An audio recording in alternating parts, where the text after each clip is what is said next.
Ok, buenos días, como estoy empezando la grabación. Por mientras vamos a, perdón, hacer un repaso de lo que vimos la vez pasada, ¿les parece? Porque estoy seguro que va a servir para la clase de hoy. Y vamos a hacer el repaso con este gráfico. Ok, este gráfico era,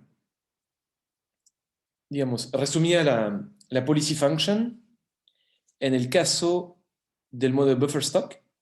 Y el modelo de buffer stock es un modelo de consumo, digamos, corriente, en el que el agente tiene una función de utilidad CRRA, ¿no? Y lo importante, ¿se acuerdan de la función de utilidad CRRA para nuestro caso? Bueno, hay dos cosas. Primero, se caracteriza por prudencia, ¿se acuerdan de la tercera derivada positiva? ¿No? Entonces, cuando hay riesgo, esto hace que la gente consuma menos y ahorre más. Y la segunda cosa que tiene la CRRA es que a medida que el consumo tiende a cero, la utilidad marginal del consumo tiende a infinito. ¿Okay? Entonces hay una especie de condición de nada que se aplica ahí que nos sirve también. ¿Okay? Entonces es una especificidad del modelo. Y la otra es que hay shocks al ingreso laboral. ¿Okay? Entonces, con cierta distribución, la gente no sabe exactamente cuánto va a cobrar en su vida. Y hay una probabilidad de cobrar cero. Entonces, esto es otro punto importante, habíamos dicho, porque se combina con el otro supuesto. El hecho de que uno pueda cobrar cero hace que da incentivos a la gente a ahorrar, a autoimponerse una rescisión crediticia, a no endeudarse, digamos, porque no quiere llegar a una situación en que tenga que consumir cero. Eso sería el peor de los mundos, dado que la utilidad marginal en cero es infinita. Entonces había comentado que pasar de cero a epsilon, ¿no?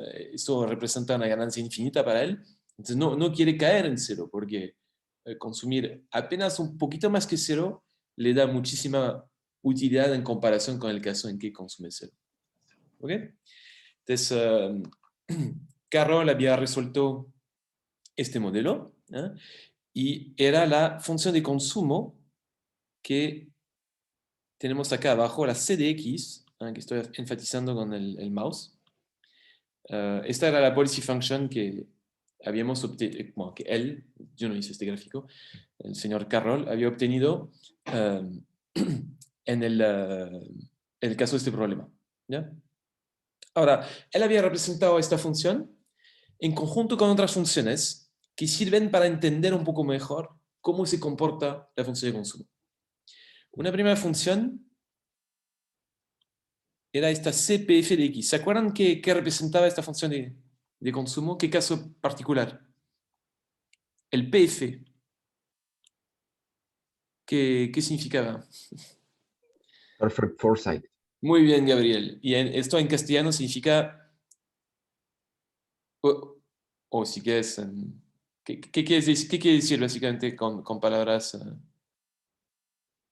¿O cuál es la diferencia con respecto al caso CDX? Perdón, ups.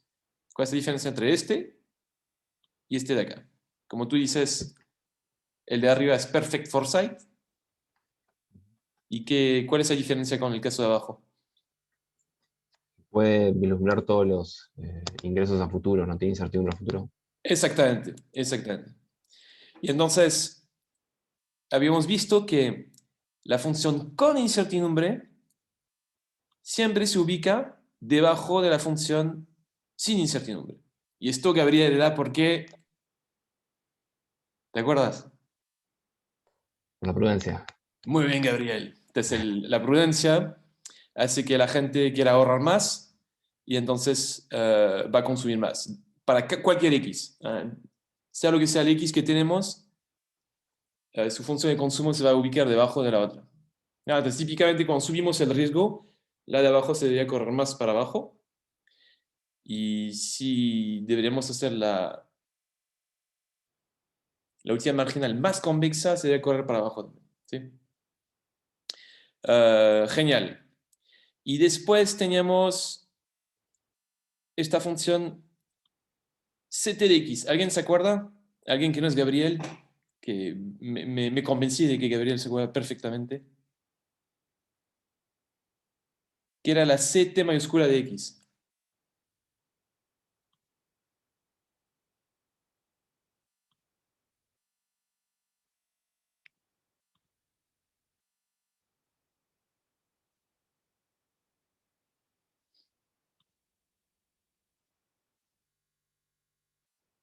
Yo no estoy seguro, profesor, pero puedo intentar.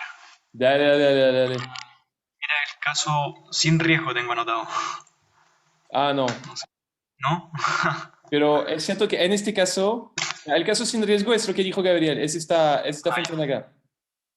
¿Ok? Ahora, este es con riesgo, aunque si si no tuviésemos riesgo, se vería igual. ¿Y qué es exactamente?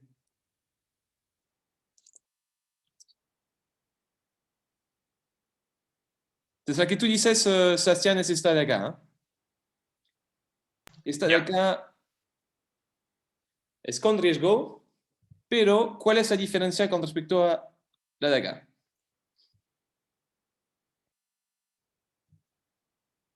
Fíjense que es una recta de 45 grados, que es la pregunta que les voy a hacer después, pero a veces esta podría servir para entender de qué va.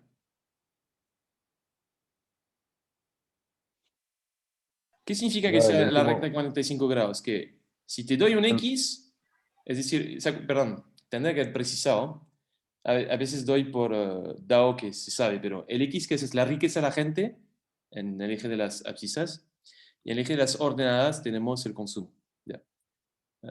Sé que es siempre el mismo gráfico, pero a veces me olvida que no tiene por qué ser obvio.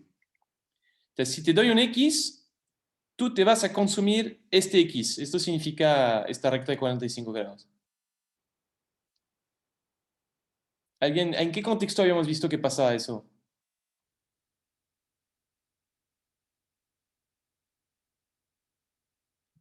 Puede ser que como es el último periodo tiene que consumir toda su riqueza. ¡Qué fantástico, Sebastián! ¡Qué fantástico! Efectivamente, esto sería entonces el caso de horizonte finito.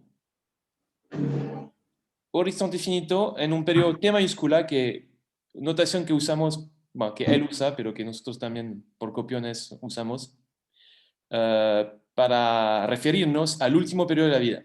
¿Ya? Entonces, la diferencia entre ct de x y esta c de x de acá es que la de abajo es horizonte infinito, ¿eh? Tenemos infinitos periodos por delante, y la ct de x es horizonte finito y el último periodo de la vida. Muy bien. Por lo tanto, Sebastián, ¿qué va a ser ct menos 1 de x? El periodo antes del último. Sí. Exactamente. Acá tenemos 5 periodos, el ct menos 5 de x antes del último, ct menos 10 de x, etcétera, etcétera. ¿Ok? Entonces, nos vamos a correr, la función se corre poco a poco hacia abajo. Y la intuición para esto, habíamos dicho que, claro, cuando es el último periodo, la riqueza de la gente acá se lo come todo, ¿no? Pero cuando tiene periodos por delante, quiere ahorrar para financiar esos periodos, ¿no? Entonces va a consumir menos del X, digamos. No sé si menos que el X, porque depende de cuánto vaya a recibir adelante, pero va a consumir menos que si tuviese un solo periodo. Ahora, Pedro tiene una pregunta, creo. Profesor, Oh, sí. una duda que me quedó de la CPF. ¿Eso es para todos los periodos o Es horizonte infinito también. infinito? Ya, Infinito, ya, pero perfecto. ya, perfecto. Ya, ¿Ok? Entonces ya. tienes infinitos periodos por delante, pero sabes exactamente qué va a pasar en cada periodo. Mientras que C de X es también horizonte infinito, pero estás en esta situación en que tu ingreso laboral a veces puede ser alto, a veces puede ser bajo, y sobre todo en algunos periodos puede alcanzar el valor cero con cierta probabilidad, ¿no? Esa es la diferencia. Y las otras son, entonces, cambiamos el horizonte infinito por el horizonte finito. Y entonces las tenemos para el último periodo, el penúltimo, 5 periodos antes del último, 10 periodos antes del último. Y como bien habíamos dicho del capítulo 3 de programación dinámica, a medida que vamos iterando, la policy function deberá converger al caso de horizonte infinito, ¿ok? En el límite, ¿sí? Por eso la CT-10 ya se parece bastante a la CDX. ¿Ok? Ya. Mucho bla bla, pero yo creo que sirve este repaso. Ahora, les habíamos hecho un par de observaciones. La primera es que ya respondió a esta pregunta Gabriel, pero vamos a repetirlo. Primera observación. CPF de X siempre se ubica por arriba de C de X. La explicación de este hecho es que la de abajo tenemos riesgo y como tenemos un agente prudente, va a ahorrar más que en el caso sin riesgo, ¿sí? Y por eso consume menos. ¿Okay? Esto fue la primera observación. ¿Qué más observaciones habíamos hecho? Habíamos dicho que CPF de X, es el caso de horizonte perfecto, tiene una función de consumo lineal con pendiente baja. ¿Okay? Lo digo porque habíamos dicho que era una de las críticas de la teoría de la renta permanente. Y acá, bueno, naturalmente sigue siendo válida, ¿no? Digo, este hecho sigue siendo válido. Entonces, que sea lineal implica que la propensión marginal a consumir va a ser la misma para cualquier X. Entonces, que tenga mucha plata que está acá a la izquierda, poca plata, perdón, que está acá a la izquierda, o mucha plata que está acá a la derecha, mi propensión marginal a consumir va a ser la misma, en el sentido de que la pendiente de esta curva es baja. Y eso había sido una crítica porque típicamente en los datos la propensión marginal a consumir suele ser decreciente, una función decreciente de la riqueza. ¿No? Y además, la pendiente es baja, ¿no? Y esto es una consecuencia de suavizamiento del consumo, básicamente. Uno quiere consumir lo mismo cada periodo, y como quiere consumir lo mismo cada periodo, me suben el X, me bajan el X, si enfrento, digamos, si enfrento la misma trayectoria de ingreso anticipado, voy a consumir más o menos lo mismo. Por eso la pendiente es baja y el consumo va a ser poco sensible a X, porque suavizamos como reyes acá. ¿Ya? Asumiendo que los reyes pueden suavizar el consumo mejor que los demás. No, no lo tengo tan claro, pero entendieron que era una expresión. Ok, entonces esto fue la segunda observación. ¿Okay? Tercera observación. Una cosa interesante, habíamos dicho que la función C de X, su pendiente, de su propensión marginal a consumir, a medida que X se vuelve muy alto, va a ser la misma o muy parecida a la propensión marginal a consumir de CPF de X. ¿Okay? Entonces la pendiente de la curva punteada, cuando X tiende a infinito, va a ser la misma que la pendiente de C de X. ¿Okay? Es como que marginalmente, a medida que sube la riqueza de la gente,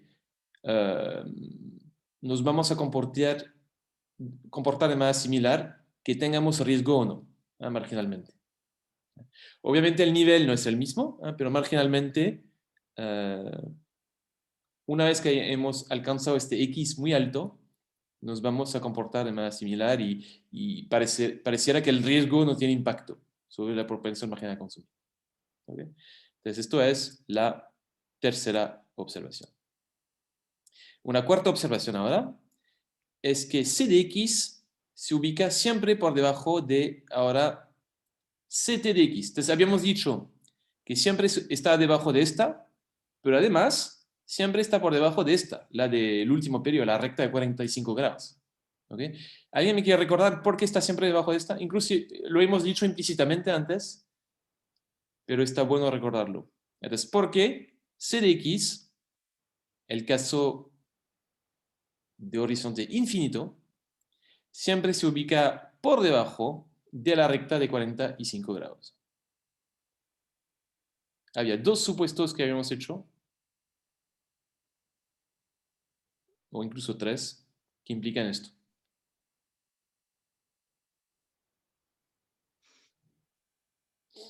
Entonces, ¿cuáles son? Era, Dale, era ¿quién habla? Vicente.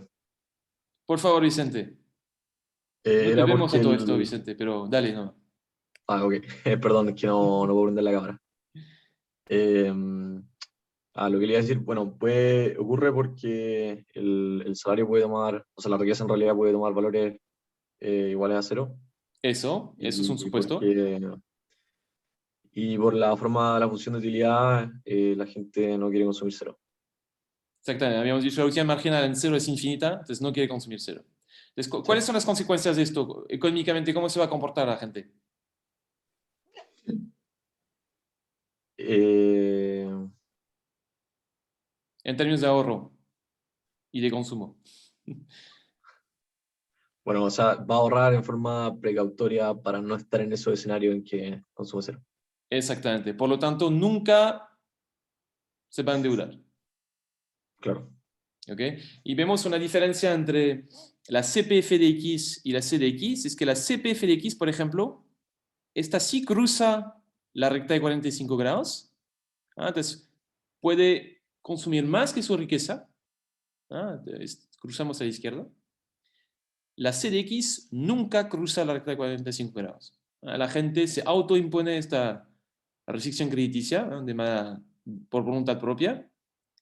No quiere consumir más que su riqueza. Siempre quiere dejar un poquito, como tú dices, Vicente, para poder financiar consumo en caso de que el tipo se quede con cero de plata. Entonces, existe esta pequeña probabilidad, incluso muy baja, en que el tipo va a cobrar cero en cada periodo de su vida. Y bueno, incluso si ocurre de manera muy baja, dado que la ganancia por consumir epsilon es infinita, gana cualquier número chico, la gente va a querer, nunca se va a querer endeudar.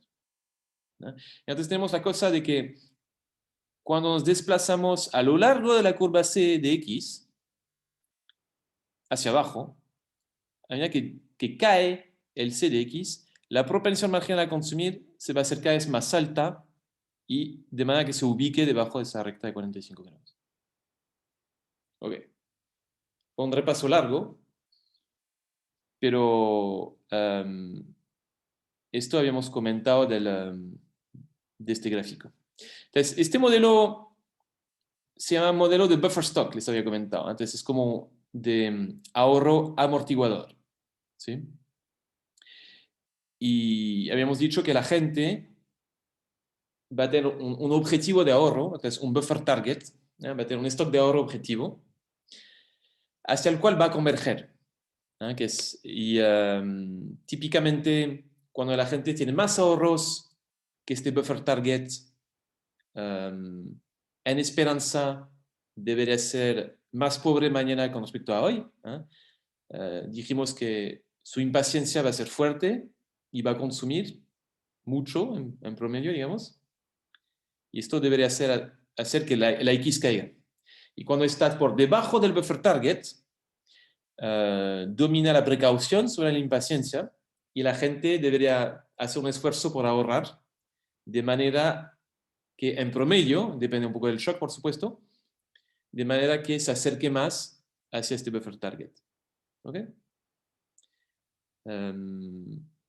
Lo comento porque en la clase de hoy vamos a hablar de nuevo del buffer target.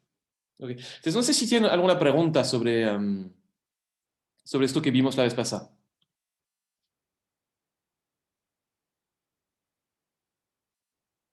Y bueno, habíamos comentado que lo bueno es que puede responder el modelo a distintas críticas, ¿no?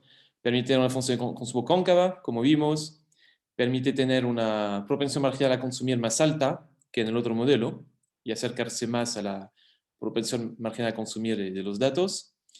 Y además puede responder a la crítica de excess sensitivity, que era una excelente pregunta de Carlos de la vez pasada, que cuando cae el ingreso de la gente, para ingresos bajos, se refuerza el motivo precautorio y la gente se pone a ahorrar más y consumir menos, ¿no? Y entonces de manera ex post parece mecánico, pero es por mecanismos endógenos.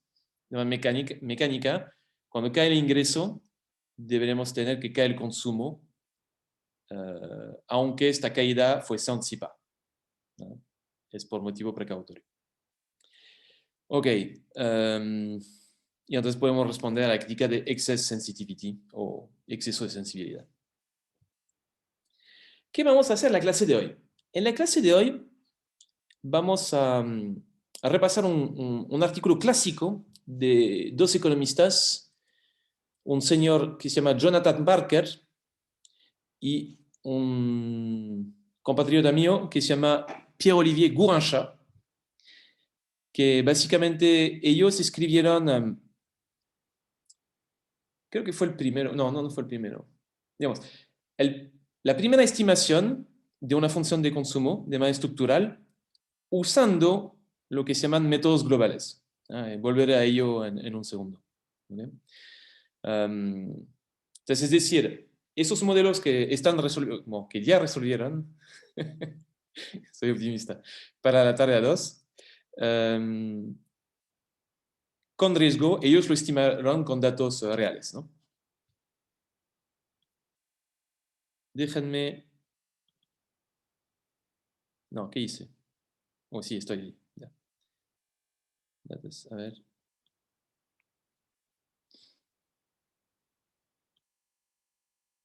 Ok.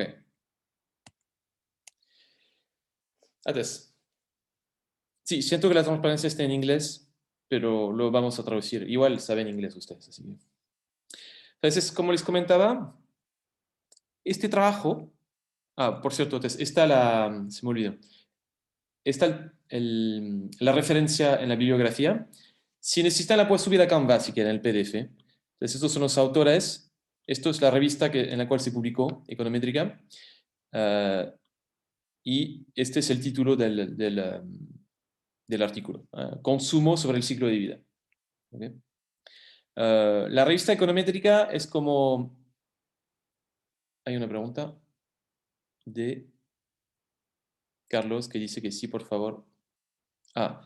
¿Necesitas que lo suba ahora al tiro? Si puede ser mejor, pero si no, da lo mismo. Y Ok, vamos a apuntar después. déjame hacerlo.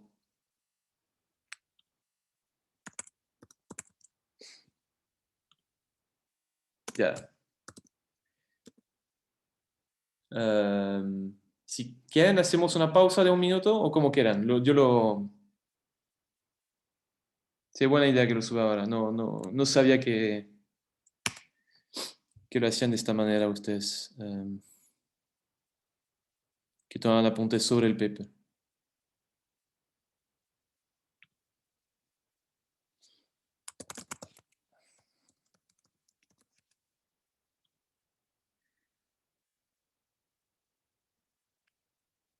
Ok.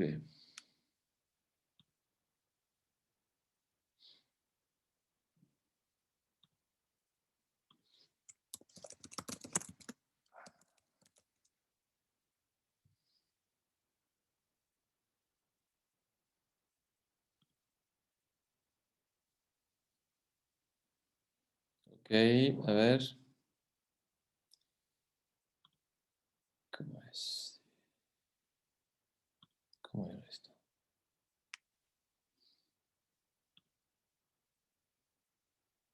Ah.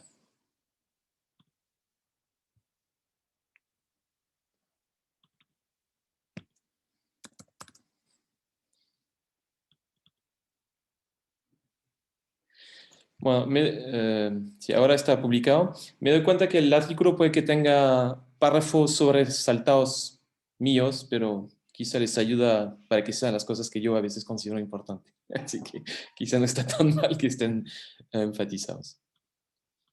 Ok, entonces la revista econométrica, entonces está todo en Canvas, digamos, el artículo. ¿Hay una pregunta? De nada.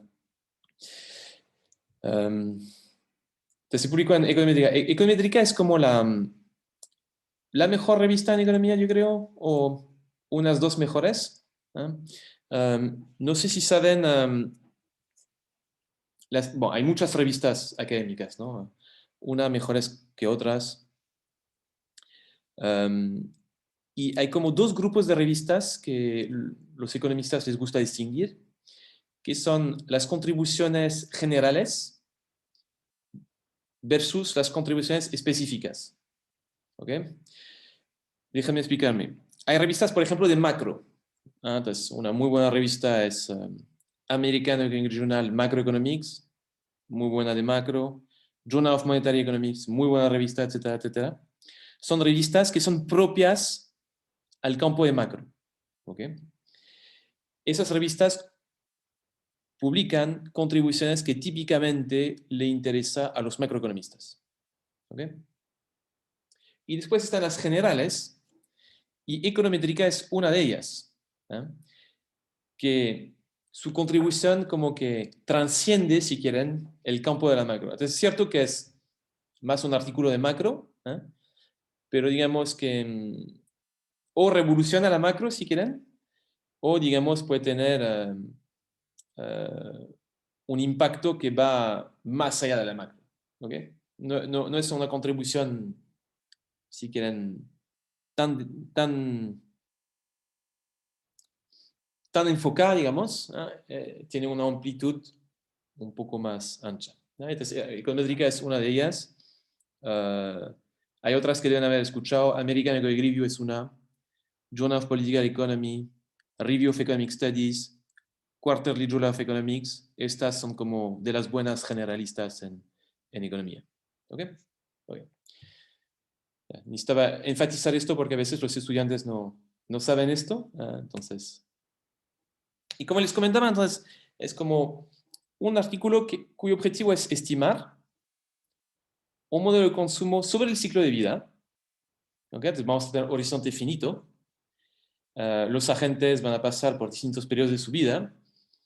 Van a empezar sin ahorros o con pocos ahorros. De joven, después van a transitar por un periodo de, como prime age en inglés, de, no sé, edad mediana como yo. Y en algún momento se van a querer jubilar, y tienen que financiar, digamos, consumo a lo largo de toda esa vida. ¿Okay? Y entonces, el modelo lo resuelven numéricamente. Entonces, podría ser con los métodos que vimos en esta clase. Entonces, ellos usan otros métodos, pero podría ser con esos métodos. Entonces, iteración sobre la función de valor. Y lo bueno acá es que la resolución es global. El método de resolución es global. Entonces, ¿qué significa que sea un método global? Entonces, lo que voy a hacer capaz es que voy a, como quiero decir dos cosas, voy a pasar al iPad un segundo de Tito. Ups.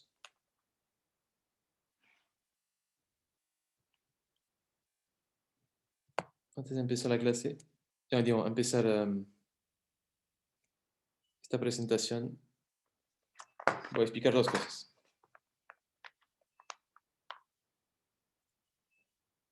Si es que me deja el iPad.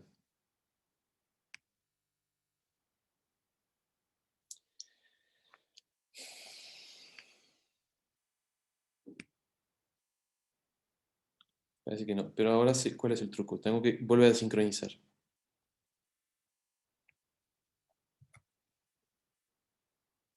Ya.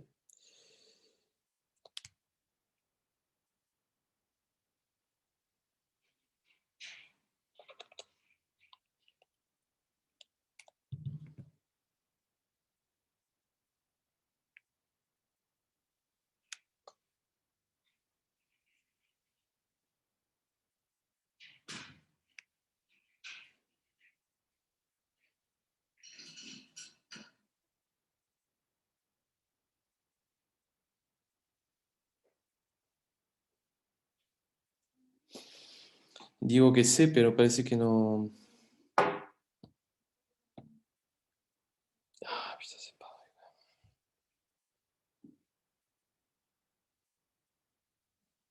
Lo quiero olvidar. ¿Por qué no quiere? Ok. Les pido disculpas, vamos a hacer una pausa, esta vez sí, de 5 minutos. Y tengo que agregar esto. No los quiero tener esperando. Entonces, déjenme, si digamos 5, son las 9:02, a las 9:07, volvemos.